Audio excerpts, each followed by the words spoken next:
What is up, guys, and welcome back to the Sweat It Out podcast. Today we have a very special guest. He is the CEO of OmniPrint International, three-time Inc.'s 5,000 fastest growing companies, the CEO of Hugo Holdings. He's an investor, and guys, most importantly, he's impacting many people on a high level. Please help us welcome the one and only Victor Peña. How's it going, brother?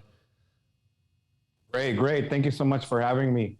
Hopefully, my main intention here is to give you guys a ton of value and any actionable stuff that your audience can take to go out there and win. Thank you, brother. We really appreciate your time. Most importantly, I know that you're a busy individual creating much success.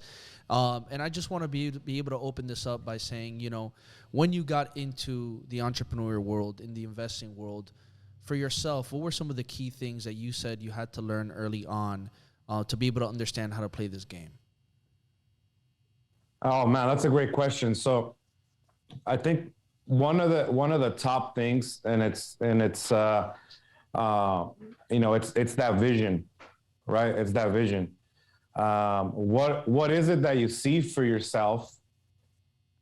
It's super important because what you see is what you end up what you see in your mind is what you end up thinking about, you end up talking about, and you end up doing, right? So for me, early on, and I'm talking about early, I was born in Mexico, and I remember even from 3 years old, my mom hated it, but I would bounce from the house when she wasn't looking, and I would go explore right as soon as I can walk. And my vision was to explore and to see what's out there, even at that age. And I've always thought, and I didn't realize that till recently, actually, but I always thought I wanted something bigger, better. Somehow that was programmed in. But also, how do you take action every single day when you feel like that is super important? And what is like the mindset? So do you do like meditation? Do you have like, when you're planning your vision and you're preparing to achieve those goals, what do you do? Do you prepare in the morning? Do you have like a routine that you follow? Yeah, so that's super important. Every entrepreneur does this, right? You work late, especially at the beginning. I also did it. You work late, you get up early to the alarm, you're freaked out, and then you're like, man, I haven't accomplished what I need to accomplish. And you feel like you're already late. So I stopped that a couple years ago. And for example, for me, my mornings are they're sacred now, right? So pretty much, I have my workout scheduled for 6. So I wake up an hour or two before that. And I'll either read, I'll learn, no social media, no emails, no fires. Like I ain't gonna handle any of your stuff right now. I'm handling me, right? So I do that. I work out, and then I'll do like a cold plunge or sauna or whatever I got, depending on what the schedule is for the day. And then I start, addressing stuff based on the schedule that I have for that day, right? So if one thing that you guys can do is handle your morning, then you will be able to put yourself in a better state to handle what comes. Oh, that's amazing. That. Yeah. And when you started OmniPrint International, what was the key motivation for you to get into that industry? Yeah, that's a great question. So at the beginning, the reality, guys, and most entrepreneurs, they have the mission, right? Your first mission is don't go bankrupt, make money, try to do something, and you're looking for all these opportunities, right? Everything's a yes, right? Everything's a yes, because what do you have to learn? What do you have to lose? I mean, so when I first got into this business, I really liked that. My background is tech. I was doing a different tech business before that. And I really like the fact that when it comes to printing, especially apparel, what kind of app is going to disrupt that, right? It's super hard People need clothes, and they need a printed message all the time. I really like that part. I also really like that everything that's printed requires ink, which we also formulate and make our inks, right? And then lastly, it's the super stable industry for many years, and an old school type of industry, right? What does that mean to me as a tech nerd? I'm like, well, I could do innovative stuff here. I could actually grow the industry. I can make an impact. I can make software. I can make apps, and I could do stuff to better leave this industry better than I found it. So those were some of the motivations early on.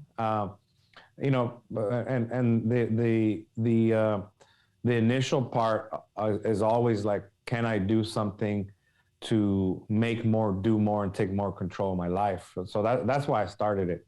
Love that. And from when you started OmniPrint, the way that you had the operations going, the way that things were set back then, compared to where it is now, what would you say is the biggest shifts that you've seen in the industry, and if there's any new approaches you're taking with OmniPrint?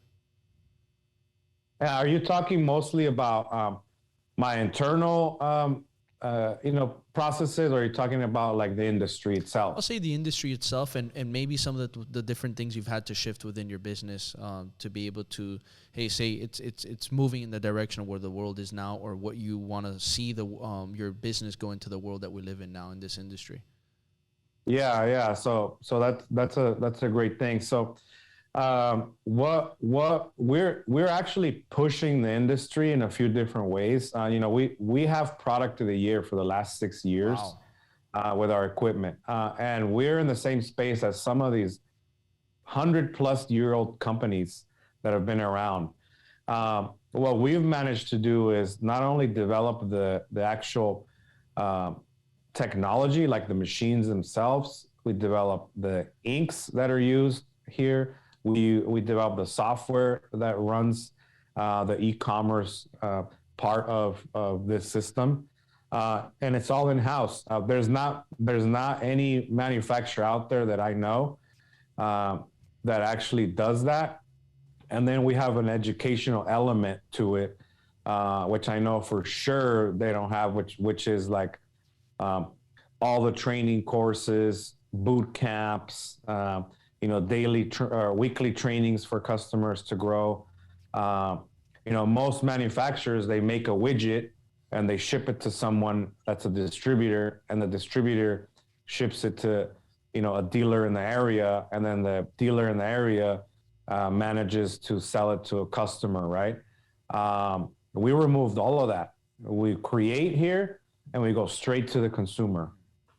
And I also want to dive into a little bit on the education side of things, because I think, especially now more than ever, I think in an industry that you've dominated, I think it is so important to be able to educate others or show others, how to do things, or how to be able to approach things in a certain way by providing a course or some kind of educational materials, videos.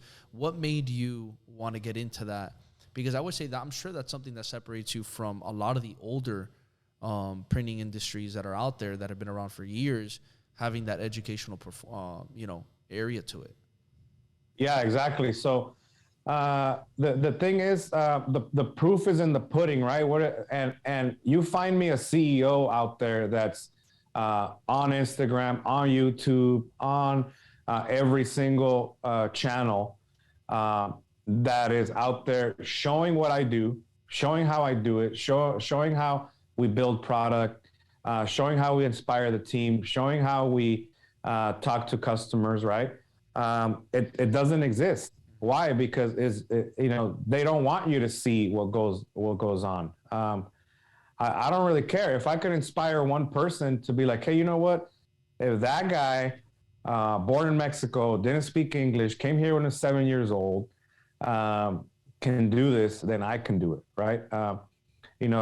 So education is important. We have our creators business boot camps. Even at trade shows, we do it differently. We have a hybrid online experience, right? It's a creators live.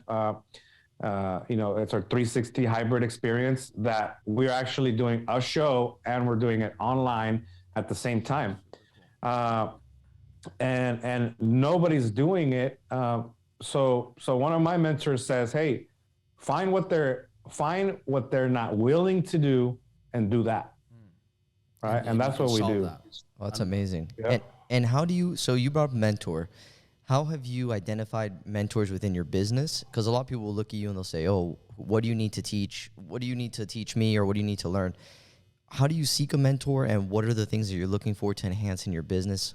And do you continuously look for more mentors to bring in your circle? Yeah, so that's a great question, because, you know, I did it alone for too many years. I think I could have plugged into, mentors earlier on. But the reality is, it's first about what are your goals and targets so that you could be clear, right? Where do you want to be at? What do you want to see yourself? And I'm talking about granular. Hey, I want, this is my vision. For example, our vision is this, right? We want to build a $1 billion organization alongside 3,000 team members, inspiring 1 million creators. All right. And then that helps me establish what the vision is for everyone.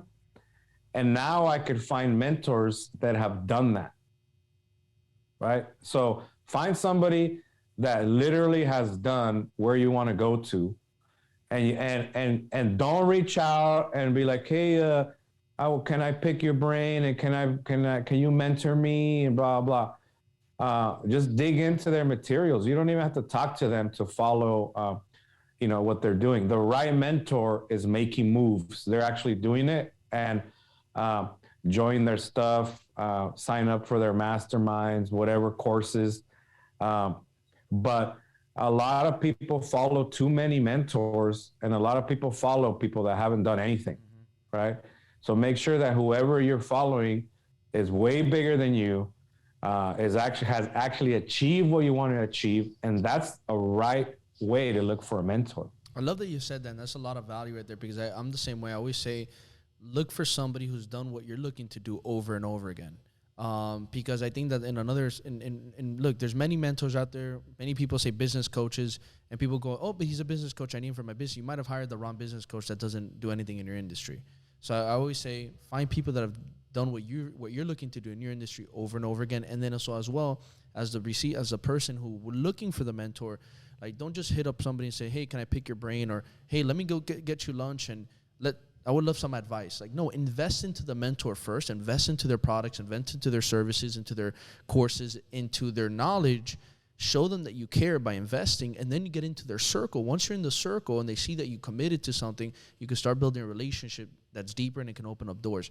That's what I've always seen, and I'm glad you said that, because I think a lot of people sometimes have that confused or backwards, and then you see that they have a bad experience, or they say, oh, it doesn't work, or, this is not for me. And it's just the way that they went about it. Yeah. So you literally have to provide value, and you have to invest and follow your money. Mm-hmm. I at least bare minimum spend about $500,000 a year in my mentorship and education, and that's going to go up. I believe it. That's what I spend, right? And I dig deep to these people that are doing what I want to do. So even for me, right? I have to elevate myself so I can lead my staff, my community all the time. And for example, sometimes I have people that I mentor, and I charge $25,000 for 4 hours. And what gives me that confidence is that I actually pay $500,000, and you can get it for $25,000, right? So it's like that, and I know that I can help and push people forward when it's the right person that wants to get mentored. They will put in the money, and they will put in the time. Totally. And I want to dive into this. So as you're mentoring and you're working with your clients, what's like the biggest obstacle that most of them face that they seek you out for? That they're like, hey, I can't do this on my own. I need your help. I'm stuck at this. What are those, I guess, main things that you run into? That commonality. Yeah, super common, right? Number one, you don't have the mindset for yourself yet. right? You literally don't believe that you can get past it, right? I see that all the time. And then number two, you don't have the technical ability to recognize where you are in your growth cycle, so that you know what are the next steps, right? Because there's different things that you do in your growth cycle, from 0 to a million to 3 to 5 million, 5 to 10. There's different things that you need to be doing as a business owner, as entrepreneur, in those different revenue tiers to actually win. So when you keep hitting this wall, that means that you haven't done something that will help you push through. It might be you don't have the right product yet, or you don't have the right team yet, you don't have the right systems, right? And that's where I see a lot of people are butting their heads when they say, "Hey, I can't." I can't means you already blocked yourself, and that is the most common thing that I see. So Victor, what would you say in the growth cycle, in the general aspect for any business? Something we can say any business can apply in the growth cycle. What are the green flags for you to have a good indicator that you're in a scalable aspect, you're growing, or you're ready to grow? Some people might not know they're even ready, and they should be growing. They should take that next step.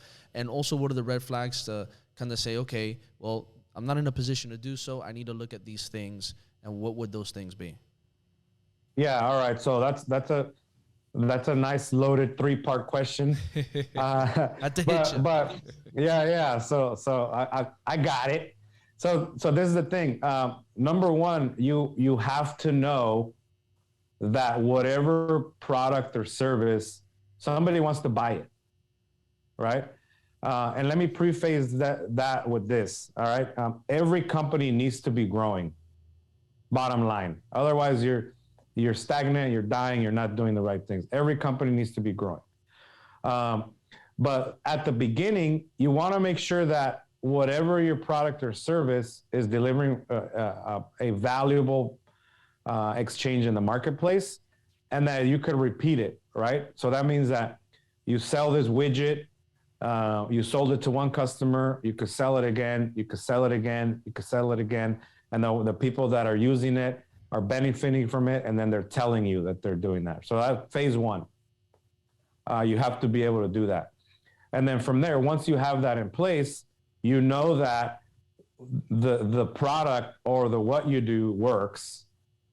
Now it's time to be looking at, how do I grow that, all right? And you turn into who you do it with, right? And how you do it. So now your systems and your teams are the ones that have to duplicate that system, and people get stuck trying to do everything themselves. You're the salesman, you're the tech support, you're customer service, you're the accountant, and that really holds you back. So I made all these mistakes at the beginning, so I could see them immediately. So that's one of the differences of having somebody that has grown a business and a team and has suffered and pushed through all these challenging phases of a business, because you already done it. It's not like I read it in a book. I actually done it and gone through it and then read it in a book, so it's way different. You experienced it yourself and you made it work. So you exactly know when you bring a team on, it's like, I know what this feels like. I know what this takes because I've done it myself. And I think that is important at any degree, is for the owner to have had an experience in certain parts of their business from the ground up, because it's like, first of all, you become a better leader. And then not only that, you know what your team is doing. So you're like, hey, this is not right. Or, hey, this, we need to pay attention more to this. And I like that. I want to do a follow-up question, kind of building after what we were talking about. So let's talk about team. For you in a general business aspect, who would you say are your key hire indicators that you would say you should hire right away the moment you're in a team building phase? That's like a general rule. Hey, these should be your key hires that you need to bring in here to make sure that your business is running efficiently, smoothly, and scalable. Yeah, so that's a great question. The reality is people overcomplicate that, especially early on. So what I always like to tell people is you have to do a time study of your day. What does that mean? It means that what am I doing every single day? And then you plot that and you prioritize which activities are you actually doing that have low impact, right? And they have low complexity, and you hire for those so that you can focus on growing the business. So for example, if you're cleaning your office, if you're doing all these low value tasks, guess what? You're not growing the business. So you have to start hiring for the tasks that are low value and low impact. Number one. Number two, at the beginning, and I made these issues, right? You start having the idea that you need to have all these fancy titles because they're going to grow your business. Oh, I need a COO. I need a director of this. I need a director of that. The reality is you don't even need any of that until you're over 15, 20 million a year in revenue. At the beginning, you need people that are actually doing the work, and then you need a reliable sales system, support, and delivery of your product. That's the kind of team that you need to bring on board. And then lastly, they all need to be aligned. They all need to be aligned in your mission. They all need to be aligned in the vision, how you're helping your customers. They need to be aligned with your values. Otherwise, you're going to have people that are in there only clocking in for a paycheck and don't care about your customers. And that breaks later on. 100%. And even when we talk to our clients and they're looking to build a sellable asset, or they're at a point where they want to exit out of their business, it's funny because you brought up something that the owner will wear all these hats and not delegate the lowest impact activity and give it to somebody else. And my question to you is, how do you help a business owner break through that mental roadblock? Because a lot of them are scared to hire somebody because they underestimate how important it is in their business to start spending money on human capital. They're like, I don't trust people. I think they're going to screw me over. I don't want to do that. I'd rather just do this so I don't train my competition. How do you frame it and coach them and tell them, hey, you know what? This is what you need to do for your business. This is important. Yeah, exactly. That's a great question. I'll give you a little backstory. So, growing up to pay for school, like a lot of Mexicans, I grew up doing construction, right? So anything from roofs to electrical, plumbing, whatever, we do construction, and there you don't want to hire people because they cost you money, right? Hiring is like, all right, I don't want to do that. And so it's a bad mindset that we have from before. And I came into business programmed like that, of like, oh man, I don't want to hire people that cost too money, people cost too much. And then I had to change my own mindset. And I say it in some of the stages that I speak on, that people do not cost you money. They don't. That's your mindset that's wrong. People make you money. Once you realize people make you money, then you will really start chasing that and you will hire the people. What happens is we try to hire somebody and we think that they're going to come in and fix your problems and grow your business for you. And then when they don't, you get all upset because they didn't. But the problem is that you didn't give them a roadmap. You didn't give them goals and targets. You didn't give them a clear job description. And then you didn't hold them accountable every day, every week, every month to those metrics that they needed to hit.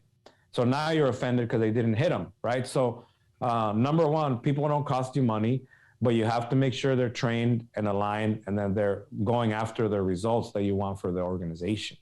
And how do you create a culture? So how do you create a culture and build leaders in your organization?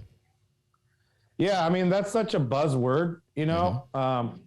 And everybody says, I want to create a culture. And the reality is that's a daily thing that you have to be doing that, right? So you once you establish the mission that you're there for your customers, what the vision of the organization is, and then these are the core values of our organization.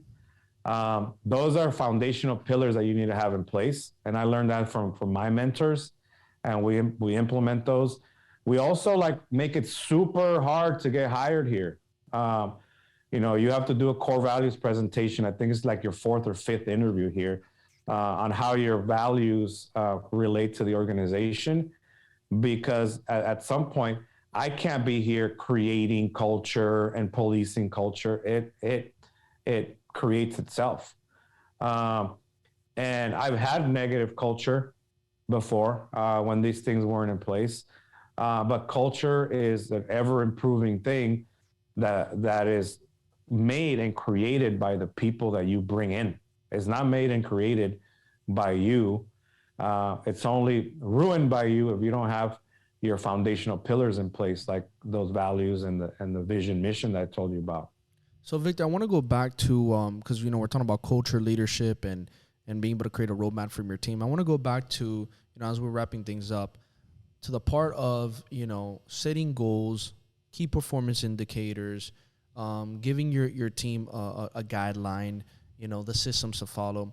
For somebody who's new at business and is stepping into that space, how do they even start? Where do they even start as far as like what key performance indicators do I give to my clients? What goals can I have set for them? What kind of roadmap? What would you say is a general rule of thumb that this is kind of more or less what it should look like if you're new to a business and you just don't know what to set up for your team?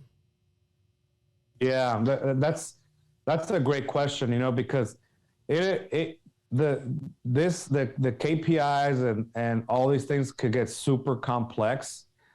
And I want to preface that because you could go all nuts about how much stuff you measure, and you can start focusing too much on that versus what the impact it is to your customers. So number one, I would really want to make sure you get educated on like what's the best thing to measure for your business, right?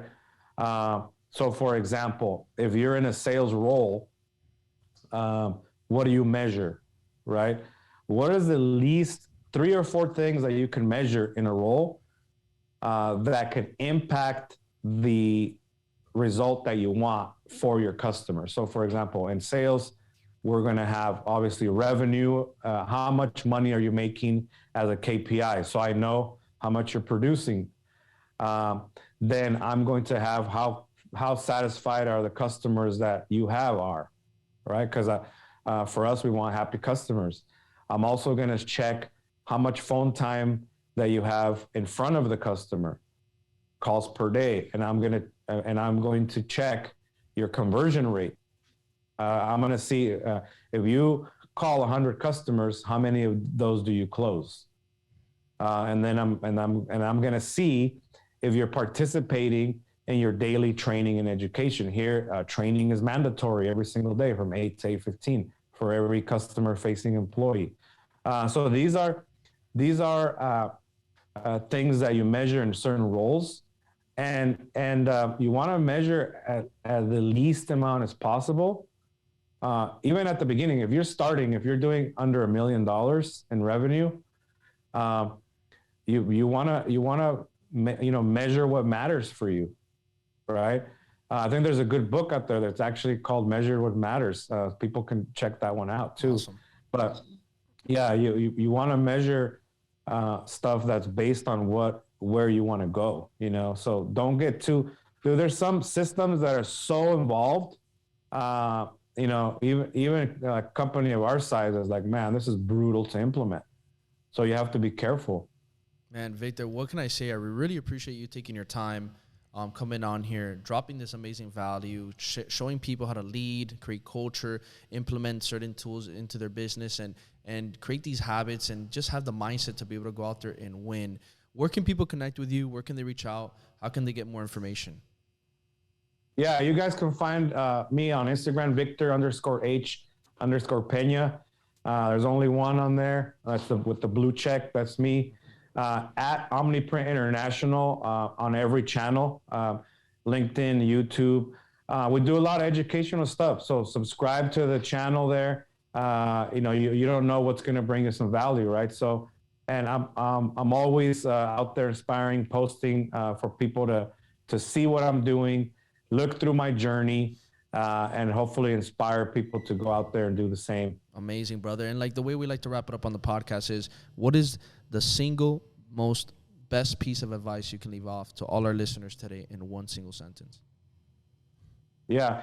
Remember that this is from one of my mentors. All right. And what it's saying is, what you think about is what you become. Mm-hmm. So be a super guard of your mindset and your mind, so that you think of positive things, you think of winning, you think of actually achieving your goals, because you will get there if you do that.